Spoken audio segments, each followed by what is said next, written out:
Voilà, la plage, bah, c'est quelque chose de particulier, quoi. Je ne sais pas trop expliquer.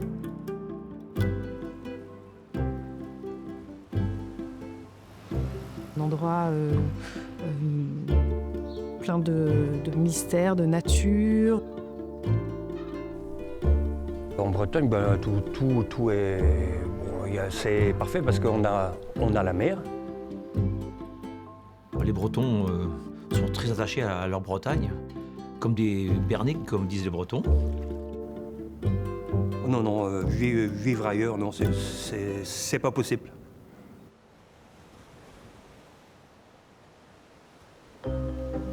J'étais sur des rochers recouverts de goémons marron presque noirs et soudain je vois un visage de chat jaune qui se distingue et il y a encore la peinture, des moustaches, des yeux du chat. Ah, c'est Garfield. C'est une image extrêmement frappante. Ah, le fameux.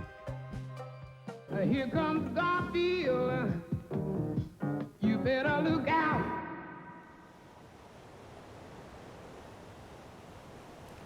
Il y avait une grosse tempête. Hein. Mon petit frère allait faire un tour. Il a fait la côte. Et donc il a vu des petits trucs jaunes ressortir de la mer. Et puis là, ça a été les téléphones à la mer. Ça, c'est arrivé en 83-84, je pense. Voilà, c'était un peu... je sais pas comment on peut dire ça, mais c'était un peu un jeu au départ. J'en vois un ici, Laurence. Tu l'attrapes? Il y en a 2 ou 3. Laurence, Oui. j'en ai un. Il doit y en avoir des dizaines en dessous les rochers, là, depuis 40 ans. Là. Il doit y en avoir ici aussi, je pense. Il y en a partout. Essaye de la voir. T'arrives à la voir? Bah, oui. Il faut toujours bien commencer. Montre. Oui. L'électronique a fondu dans les rochers, là, maintenant. Les téléphones Garfield, oui, c'était un sujet de conversation, mais ça faisait partie du folklore local. Le téléphone Garfield, là, c'est vrai, c'est vraiment la mascotte, on peut le dire, de la pointe bretonne. Du coup, ça les intéresse beaucoup, ce petit chat. Des fois, je trouvais la tête, des fois, je trouvais le corps. Je bricole un peu, alors je les ai collés, quoi, hein, pour décorer. Sa machine. Après, on l'a vu à la télé.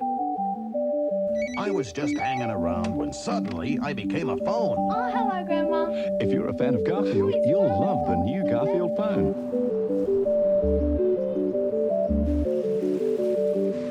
Certains étaient presque entiers, hein. Ils ne marchaient pas, mais évidemment.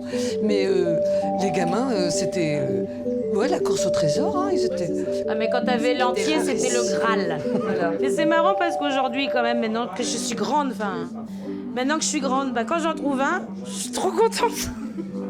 J'ai ce côté euphorie d'enfant, tu vois, qui remonte. Allez. Alors, à la mer, les filles. À la mer.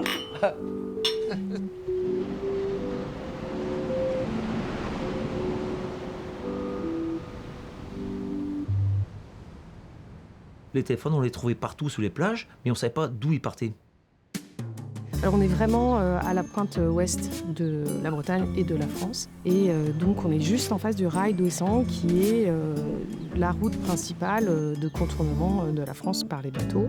Donc dans les années 80, il y a eu un échouage de containers. Et c'est une grotte qui était à l'époque marquée, un téléphone Garfield encastré dans le haut de l'ouverture de la grotte. Garfield avait vraiment signé le forfait. Et à partir du boitage, on avait calculé qu'il y en avait peut-être 15 000, peut-être 20 000 dans ce container quand même. C'est fou. As Garfield says, I won't answer to any other cat. Dans ma vie, j'en ai trouvé des milliers, moi seule. Et l'association, des dizaines de milliers sans doute, qui continue encore aujourd'hui en 2025. Donc qu'on en trouve encore 43 ans après autant de morceaux, n'est que plus vertigineux. la quête du Graal, la quête du téléphone motive les troupes. Donc là, on va faire un petit inventaire de la boîte. Donc ça, la tête, évidemment, enchevêtrement de téléphones. Il devait y avoir des paquets de téléphones qui étaient... Oui, on voit très bien le tableau, là. Il devait y avoir des tas de téléphones tout autour. Il y a... Ça, c'est la pêche du jour. Pêche du jour, donc la pêche fraîche. Mais mon épouse me rappelle régulièrement à l'ordre quand les volumes deviennent trop importants. Tout se dégrade.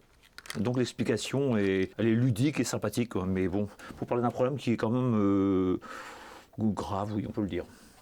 Et c'est là où cette histoire un peu anecdotique prend un impact tout autre. Parce que 40 ans après, un seul container, des dizaines voire des centaines de milliers de morceaux. Si on est sur les chiffres dont on parle aujourd'hui, de plusieurs milliers de containers qui finissent à l'eau tous les ans, ça donne à penser à la quantité de déchets qui aboutissent sur nos plages. Quand vous pensez qu'il y a des tas d'objets qui sont perdus tous les jours comme ça, c'est vraiment une goutte d'eau dans tout cet océan de pollution. C'est un déchet toxique catastrophique et c'est une bombe à retardement écologique.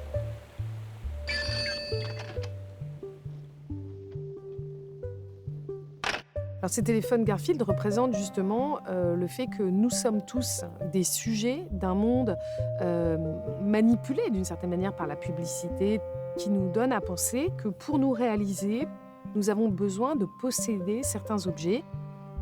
On retrouve ces décorations de Noël qui ont été perdues en masse. Ça, ces fameuses cartouches HP, les fameuses larmes de sirène, là, on en trouve partout. Voilà, on consomme, et hop, ça fait un déchet plastique encore à l'eau.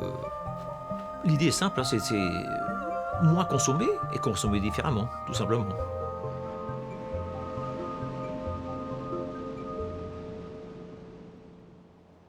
On est 100% responsable de la dimension climatique actuelle et de la pollution actuelle.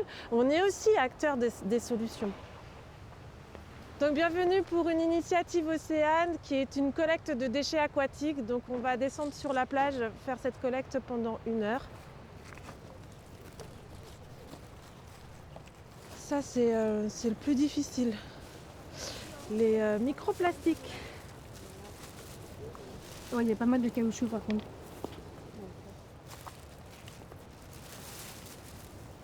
Est-ce que ça vous donne envie de vous questionner sur vos usages, sur ce que vous faites aujourd'hui et éventuellement d'essayer de changer un peu de comportement? Merci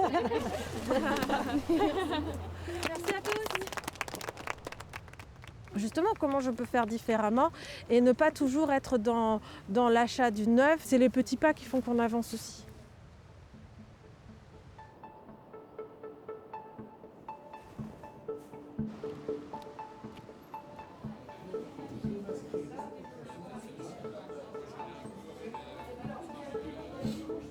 Le but, c'était de faire des choses assez simples pour que les objets aient une deuxième vie. C'était à l'initiative du projet réunir un ensemble de personnes qui bricolaient, réparateurs, dépanneurs. C'est un lieu ouvert à tous. Et c'est souvent la même pièce qu'ils lâchent. C'est une pièce qui ne coûte même pas 1 euro. Et les gens, souvent, ce qu'ils font, ils jettent à la déchetterie puis ils achètent un autre pour une pièce qui ne coûte même pas 1 euro. Le but du Repair Café, c'est bien de diagnostiquer, dépanner au mieux pour que l'objet ait une seconde vie si possible. Pour moi, c'est important d'avoir ça à l'esprit, que si on essaye de réparer, on ne jette pas. Si on ne jette pas, on ne pollue pas.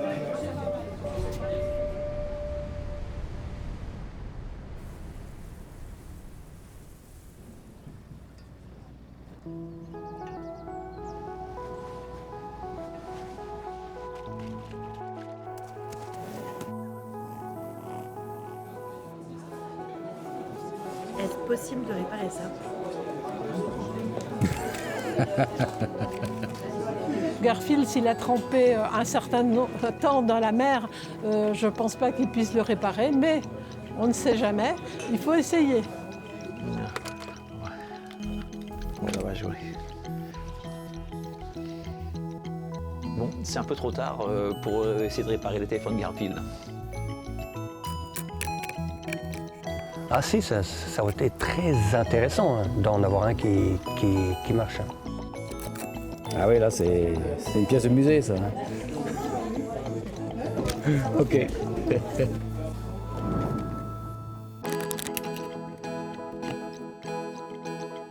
Garfield, c'est une espèce de métaphore quasiment religieuse, biblique, de ce qu'on cache au fond des mers pour nous appeler à réfléchir sur ce que nous faisons, qui nous sommes, comment nous voulons nous comporter avec notre planète.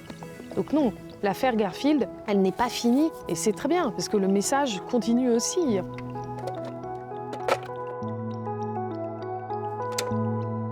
Hey, it's me, Garfield, your voice-activated smart cat. What catastrophe needs my attention now?